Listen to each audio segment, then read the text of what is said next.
અત્યારે જે થીંગડા વાળા જે હાવ જે જીન્સ નીકળ્યા, આ પેન્ટ આવ્યા ફાટલા પેન્ટ આવ્યા. હવે આ ખરેખર અમને આવી ખબર હોત તો અમે અમારા કપડા હાંસવીને રાખ્યા, મરી ગયા થીંગડા મારી સાહેબ. નથી જ્યારે ફાટલા પહેરતા, ગોઠણેલ ફાટલા. બાપુ ઘણા વર્ષ થયા, ત્યારે અમેરિકામાં પહેલી વાર નીકળેલા આવા જીન્સ, અને હકીકત બનેલું. પૂંજી મોરારી બાપુ ઉતારે ત્યાં એની કથા, ત્યાં ઉતારે બેઠેલા, અને એમાં ત્યાંના અમેરિકન છોકરા નીકળ્યા અને આવા પેન્ટ પહેરેલા. એટલે હકીકત બાપુને હું છું કરે રે આવી ગરીબાઈ અહીંયા, હકીકત. એટલે બાપુ એને ઓલાને કીધું યજમાનને, બોલા ઓલા છોકરાઓને, એને બોલાવ્યા અને એને કીધું એક જોડી કપડાં આપો. અને હકીકત આપ્યા, હકીકત બનેલું, હકીકત એક જોડી ઓલા યજમાન કપડાં આપી દીધા. અને ઓલા ઓકે થેન્ક યુ એ કઈને વૈયા ગયા. એ વૈયા ગયા ને પછી ઓલા યજમાન હતા, બાપુને કંઈ કહે નહીં, પણ અંદરો અંદર દાંત કાઢે. એટલે બાપુએ કીધું કે કંઈક ગોટાળો થયો આપણાથી. એટલે બાપુએ કીધું કે તમે દાંત કેમ કાઢો? તક બાપુ કાંઈ નહીં. તક ના કયો? તક બાપુ એ જે છોકરાઓને તમે કપડાં અપાવ્યા ને એ તમે કીધું એટલે મેં આપી દીધા, પણ એ કાંઈ ગરીબ નથી કે તો બિચારા ફાટલા જ પહેર્યા હતા. તક બાપુ આવી ફેશન નીકળી અહીંયા. એ કંઈ મારો કહેવાનો સૂર એ છે, આ માઇકલ જેક્સન ડિસ્કો કરતા એનો શર્ટ ફાટી ગયો હતો. પછી એ સમયમાં એ તો સાલું લે કે એને ભરાણું ને ફાટી ગયો, તો આપણે નવા લઈને ઘણા ફાડી નાખતા હતા. બોલો સાહેબ, કોપી કરો તો રામની કરો, કોપી કરો તો આ દેશના સંતોની કરો, પુસ્તક વાંચો તો આ દેશના શાસ્ત્રો વાંચો. અને એ મર્યાદામાં હું તમે હાલ્યા જતા હશો ને તો સમાજ નક્કી કરી લેશે કે આ હિન્દુસ્તાનનો માણસ હાલ્યો જાય છે, આ ભારતનો માણસ હાલ્યો જાય છે, આ સૌરાષ્ટ્રનો માણસ હાલ્યો જાય છે. અમે ને કીર્તિભાઈ આ બધાની કૃપાથી, આ સંતોની કૃપાથી લગભગ 27 જેટલા દેશોમાં અમે ગયા છીએ અત્યાર સુધીમાં. આ પૃથ્વી ફરતો આટો ફરી લીધા. મોદી સાહેબે આટો ફરી ગયો. હા, નિશાળમાં કોકે સાહેબે પ્રશ્ન પૂછ્યો, એટલે ત્યાં તો ઓલા ગ્રહોની વાત ચાલતી હતી, સૂર્યની ચંદ્રની ને એવી. એમાં એક છોકરાને પ્રશ્ન પૂછ્યો કે ચાલો છોકરાઓ, પૃથ્વી ફરતું કોણ ભ્રમણ કરે છે? તો એક છોકરો ઉભો થઈને કે મોદી સાહેબ. સાહેબ આવો વડોપ્રધાન પહેલી વાર મળ્યો છે હો સાહેબ. હા, કોઈ દેશ બાકી ઘણા તો નહીં, ત્યારે કારે પાર્ટી વહી જાય ને કોણ વડોપ્રધાન નામ અહીંયા સડાવ છે તો તે પાર્ટી હેઠી ગઈ હોય. બોલો ભક દે. ગુજરાતી છે આપણે, જ્યાં જાય ના હોથડ્યા કાઢ નાખ. ખરેખર હરકી પેઢી જાય ને તો એ આપણા 75% આપણા બેઠા હોય.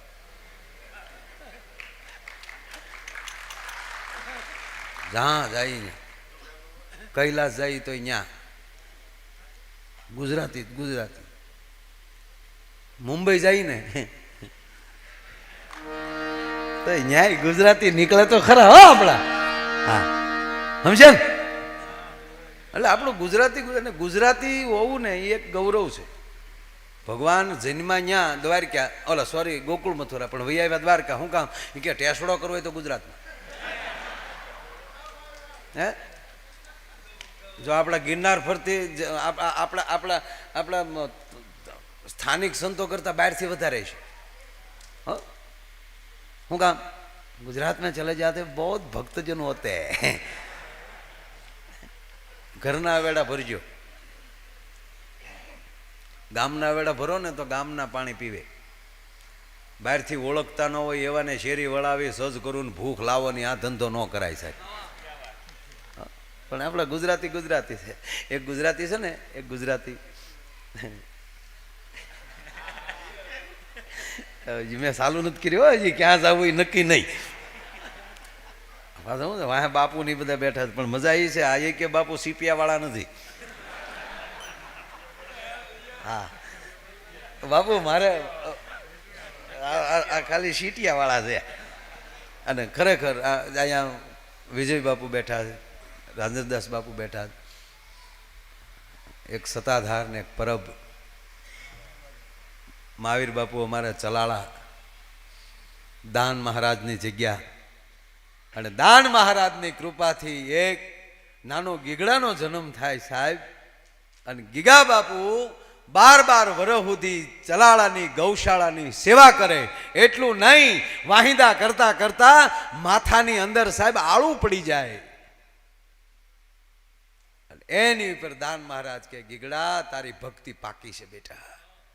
અને લેટલી ગાયું ને આ તારી ગાય જ્યાં બેહે ત્યાં તારી સતની ધજા ખોડજે. અને ગીગા બાપુ ચલાળાથી નીકળે અને હાલનું જે સતાધાર જ્યાં એમ કહેવાય કે એને ધજા ખોડી. તમે કલ્પના તો કરો શું આપણું ભજન છે. આ ત્રણે ત્રણ અહીંયા ઉપસ્થિત છે. આપણા દેશના આપણું ઘરેણું છે, આપણી અમીરાત છે. આજ સુધી હજી હમણાંથી ડોક્ટરોએ તમને કહું રક્તપિત્તની દવા ગોતી છે તો વર્ષો પહેલા મારો પરબનો સંત સાહેબ રક્તપિતિયાને ભેગા કરીને ન્યાય એમ કહેવાય કે એની દવા કરતા હતા. તમે સાંભળજો, દવા કઈ? એનું ભજન. એક ભજન વાળો હાથ માથે ફરે તો એની ઉર્જાથી એમ કહેવાય રક્તપિત્ત જેવા રોગ વયા જતા હોય.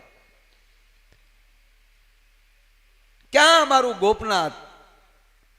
ગોપનાથ અને એક પોરબંદર, આ બે પાસે એક ટીંબા હતા દરિયામાં, મોટી ભેખું હતી. અને ત્યારે એક ઈ સમયમાં એવી માન્યતા હતી કે જેના ગામમાં જે કુટુંબમાં રક્તપિત્ત થાય એને ગામ એમ કહેતું કે આ તારા બાપને દરિયા નાખ્યા અથવા તારી માને દરિયા નાખ્યા, નહીતર અમે તને ગામમાં નહીં રહેવા દઈ. અને પેટના દીકરા એને દરિયેલી ધક્કો મારીને દરિયા દેવનું એ ભોગ છે આવી એક માન્યતા ઊભી કરેલી એ સમયમાં કે આ તો દરિયા દેવની ભોગ છે, આને પાછું ન વળાય. અને અબીલ ગલાલ નાખીને ગાતે વાતે એને દરિયામાલી ઘા કરી દે. અને દેવીદાસ બાપુ ત્યાં દરિયાની બખમાં હતાઈને બેઠા હતા, કાગડે કોકાએ નાખવા આવશે. ત્યાં અમારો રત્નેશ્વર મહાદેવ ભોંયરું છે સાહેબ દરિયાની બખમાં, કોક દે આવો હું દેખાડીશ તમને. જ્યાં રક્તપિતિયાનો ટીંબો છે અને એની બાજુમાં દરિયામાં મોટું ભોંયરું છે, એમાં નાનું એવું શિવલિંગ છે. બહુ આમ નીચી રીતે આમ જાઓ, એમાં દેવીદાસ બાપુ સાહેબ સુપાઈને બેહતા અને કોઈક દરિયામાં નાખી દે એને જોડીમાં લઈ અને ઠેઠ પરબ લાવીને સાહેબ એના ઓહળિયાને એનું જતન કરવું, આ કેવડી મોટી વાત હશે. આફ્રિકામાં ઘણા વર્ષો પહેલા સાહેબ બાપુની મોરારી બાપુની કથા હતી અને એ કથાની અંદર જ્યારે બેઠા હતા ઉતારે અને એમાં કોઈએ પ્રશ્ન કર્યો કે બાપુ બિલખાની અંદર શેઠ સગાળશા પાસે પરીક્ષા કરવા માટે ભગવાન આવ્યા તો એ તો કોઈ પણ રીતે આવી શકતા હતા ને, પણ એને પરીક્ષા જ કરવી હતી કે મારે હું દીકરાની માટી, ટૂંકમાં માણસની માટી ખાવી છે, ત્યાં સુધી જ પહોંચવું હતું. તો એ તો સામાન્ય સાધુ હોત તોય ચાલત, પણ એ રક્તપિતિયાથી શું કામ આવ્યા? રક્તપિત્તનું રૂપ શું કામ લીધું? ત્યારે બાપુએ જવાબ આપ્યો છો કે કદાચ જો બિલખામાં મને ન ઓળખે ને તો બાજુમાં જ પરબની જગ્યા છે ને, ત્યાં મારો દેવીદાસ બાપુ અમરમાં બેઠા ને એની થોડીક હું સેવા લઈ આવી ભલા માણા, કે ત્યાં હું જી આવી. આજે મારા તમારા આ ભૂમિની તાકાત છે સાહેબ. વર્ષો વહી ગયા, આજ વાત કરી તેમ લાગે કાલ હવારનો દાખલો છે. આ તાકાત છે. અને ગુજરાત ભારત માં શું કામ કહેવાય સાહેબ? મેં પહેલા કીધું ને કે બાળકનો જન્મ થાય પછી જ માં થાય, તો ભારતને માં શું કામ કહેવાય? એની કમરમાં ગુજરાત રૂપી બાળક રમી રહ્યું છે ને એટલે ભારત માં કહેવાય છે ભલા માણા. એની કાંખમાં છે ગુજરાત, એટલે આપણું ગુજરાતનું ગૌરવ છે. ગુજરાત જ્યાં જાય ત્યાં ગુજરાતી હેરડા પાડતા હોય. હા, અને ગાંઠિયા આપણા ઈષ્ટદેવ છે અમારા કલાકારોનો. હા, કલાકારો માટે મારી ખાસ અમારું કલાકારોનું ઓપરેશન કરો ને તો એક બોરી ગાંઠિયા નીકળે, કારણ કે પ્રોગ્રામ પૂરો થાય ત્યારે સવારમાં ગાંઠિયા. હા, એ અમારા પછી આ ડુંગળી છે ને એ કુળદેવી છે, મરસા અમારા હુરાપુરા છે, આ અમારો આખો મઠ. અરે ખરેખર કલાકારે શેણાનો લોટ જેવો જ હોવો જોઈએ, એમાં બધું બને. બોલો, કોકે એમ કે જાડા ગાંઠિયા તો આમ વણી નાખવાના, કોકે ફાફડા તેને લાંબા કરી નાખવાના, કોકે ઝીણા તેને ઝારે ચડાવી દેવાના. લોટ તો ઈનો ઈ જ છે સાહેબ. એમ જીવન એવું જ રાખવું સાહેબ, જ્યાં જેવું આપણે જીવાય એવું આનંદથી. હા, બહુ સરસ. હવે તમે જો હું પ્રોગ્રામ ચાલુ કરું, હવે ક્યારે પૂરું થાય નક્કી નહીં. એક ગુજરાતી મુંબઈમાં એક બેંકમાં ગયા, ગુજરાતી બેંકમાં ગયા ને એટલે કીધું કે ભાઈ લોન લેવી છે. કેટલા? 50,000 રૂપિયા. 50,000ની લોન? કે હા. ક્યાંના છો? ગુજરાતના. અહીં મુંબઈમાં તમારું કાંઈ જમીન મકાન અહીંયા કાંઈ નથી. આવ્યા જ પહેલી વાર કે અહીંયા ન હોય તો તમારે કાંઈક મોર્ગેજ તો જોવે ને. અમારે શેના ઉપર આપવા? કારણ કે બહાર જો ઓલી મર્સિડીઝ ગાડી પડી ને, એ મર્સિડીઝ ગાડી આ એની ચાવી, આ એના પેપર ચેક કર્યા. એ ભાઈના જ નામનું પોતાનું લાયસન્સ આઈડી પ્રૂફ આપ્યું કે આ મારું આઈડી પ્રૂફ. તો એ જ ભાઈના નામની ગાડી, ફર્સ્ટ ક્લાસ ગાડી, 1.25 કરોડની, એની માથે 50,000 જોવે. આમાં તો 50 લાખ મળે. અને 50 પણ ઓલા બેંકવાળાને થયું કે ભાઈ બરાબર છે. એટલે ઓલો ગરધણી બોલ્યો, પાછું તમે સાંભળો સાહેબ, એ કે તમ તારે આ ગાડી, આ ચાવી તમારે, હું જ્યાં સુધી 50,000 ન પૂરા કરું ને ત્યાં સુધી ગાડી જ તમારે અહીંયા રાખવાની. એટલે આવડી મોટી તો ગેરંટી કોણ આપે? એટલે સાહેબે તો ફટાફટ કાગળિયા કરી નાખ્યા ને તમને કોઈ બધે સાઈનો લઈ લીધી, ગાડીનો કબજો લઈ લીધો અને ઓલાને 50,000 રૂપિયા ગણીને આપી દીધા. ઓલો 50,000 લઈને વયો ગયો. પછી મેનેજરને તાવ આવ્યો કે જેની પાસે મર્સિડીઝ ગાડી હોય એના માલિકને 50,000ની શું જરૂર પડી હોય? ગાડી ચેક કરી તો ચાઇનાની તો નહીં હોય ને. આપણા ગુજરાતમાં ચાઇનાના વડાપ્રધાન આવ્યા ને, ગુજરાત આપણા, તો બધા ભાભલા વાતો કરતા હતા. ચાઇનાના વડાપ્રધાન આવ્યા હતા. એક બાપા કે ઓરિજિનલ કેદી આવશે? ચાઇનાની કોઈ પણ વસ્તુ લેતા નહીં હો, તમારા દેશને બચાવવો હોય. એ આપણા પૈસે ને આપણા પૈસે ઈવડે અહીંયા તમને કહું કવાડીઓને પાના કાઢે છે. હા, ધારિયા મળ્યા હમા કરવા. એક ભાઈ મને હમણાં પૂછ્યું ને મને કે આ કાશ્મીર વાળો મુદ્દો મોદી સાહેબને તાળીઓથી વધાવો સાહેબ. આ નવા વર્ષમાં એને ખૂબ ખૂબ અભિનંદન આપી. 370 ને ડાફ દિન કાઢી નાખી, જેમ જિલ્લામાં ગાજર કાઢે એમ. ખબર જ ન પડવા દે. સવારે બધાને ખબર આ લે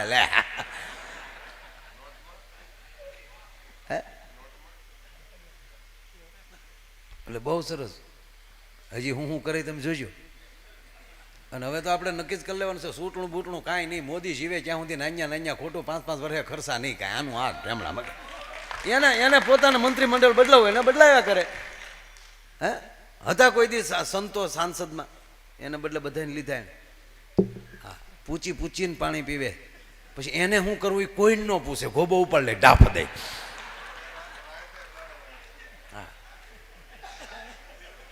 બેનો ભાઈ, આજે રાતે 12 વાગ્યા એટલું કીને હુઈ જાય ને તો આખું ગામ જાગે. 12 વાગે હું કરવા?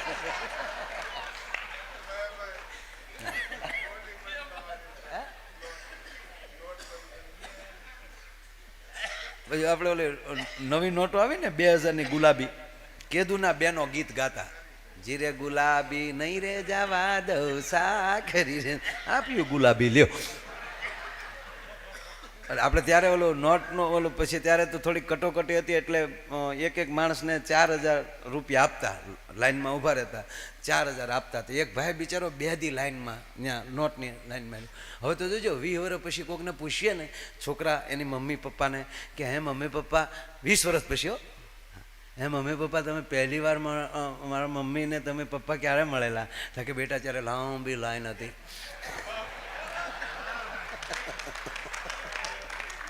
સામેની લાઈનમાં તારી મમ્મી, આ લાઈનમાં હું.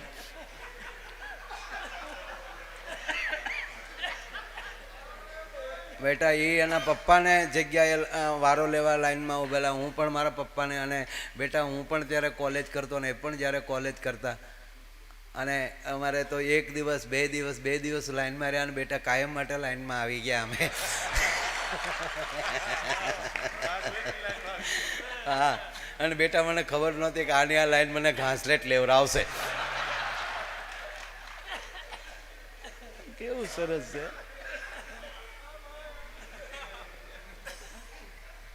હવે આ વૈયા ગયા ને કેટલી ખોટ બોલો. નહીં જાવ ત્યાં બેસજો, જાતા નહીં. બહુ મજા આવશે. હા,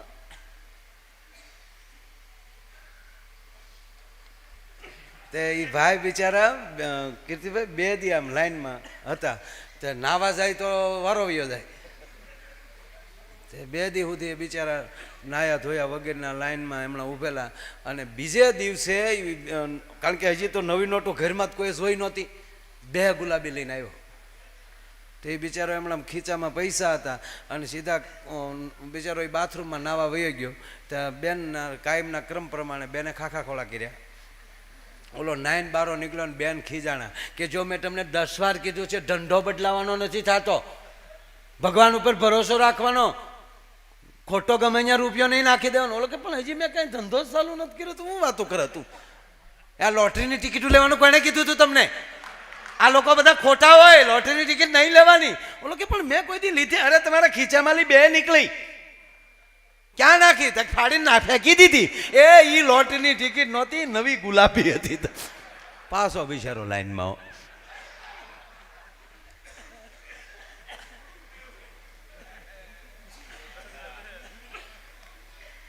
એટલે ઓલો બિચારા તમને કહું, ઓલાને મેનેજરને તાવ આવ્યો, જેની પાસે 1.25 કરોડની જે ગાડી રાખતો હોય અને એ માણસને 50,000 માટે ગાડી મૂકવી પડે, આવું બને? અને પાછું એને તો બેંક વાળાએ તો તરત બધું જોઈ લીધું હોય, એની માથે કોઈ લોન નહોતી, કેટલો વાઇટ પૈસો હશે એની પાસે, કેસમાં તો ગાડી લીધેલી.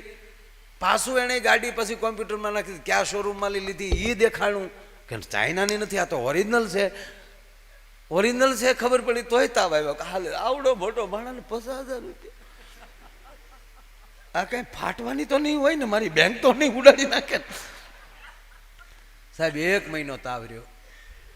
ઓલો 1 મહિને પાછો આવ્યો ને કીધું કે સાહેબ આલ્યો આ તમારા 50,000 રૂપિયા અને આ તમારા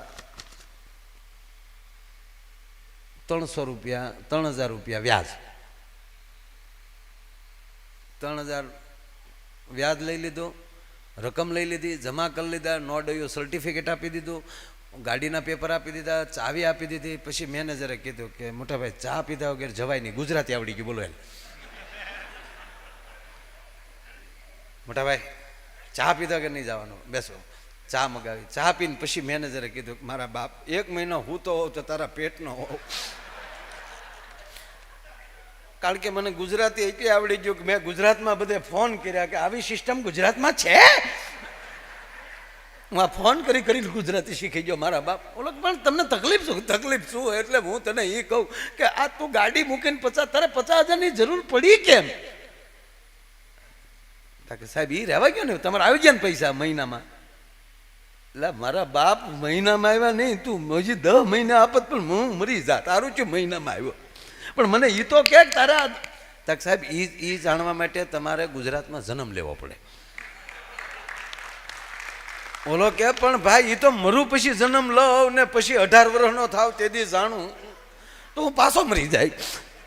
તું નક્કી કરી મારે મરવાનું કેટલી વાર આ જાણવામાં હતા કે એ તો ગોથા ખાતા કરાય એવું કાંઈ નો હાલ. એ કે ભાઈ તને પગે લાગુ મને કે તા કે જો ભાઈ એવું કાંઈ નથી, મારે 1 મહિનો અમેરિકા જવું છું.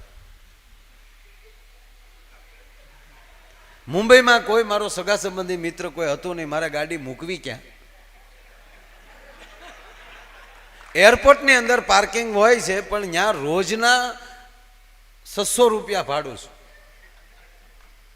તો 18,000 રૂપિયા મારે 1 મહિને ખાલી ભાડું થતું હતું. અને એ ખુલ્લામાં કોઈ ગેરંટી નહીં, જવાબદારી નહીં. એને બદલે તમે મૂળ 3,000માં 1 મહિનો મારી ગાડી ટનાટન ઢાંકીને અહીંયા રાખી અને ઉપરલી 50,000 વાપરવા માંડ્યા. આ ધંધો કરું કે બીજો કરું? બોલો સાહેબ, આ ગુજરાત છે આપણું. ગુજરાત છે. હે પાછું તમે જુઓ, આપણે પહેલા તો ઠીક હતું.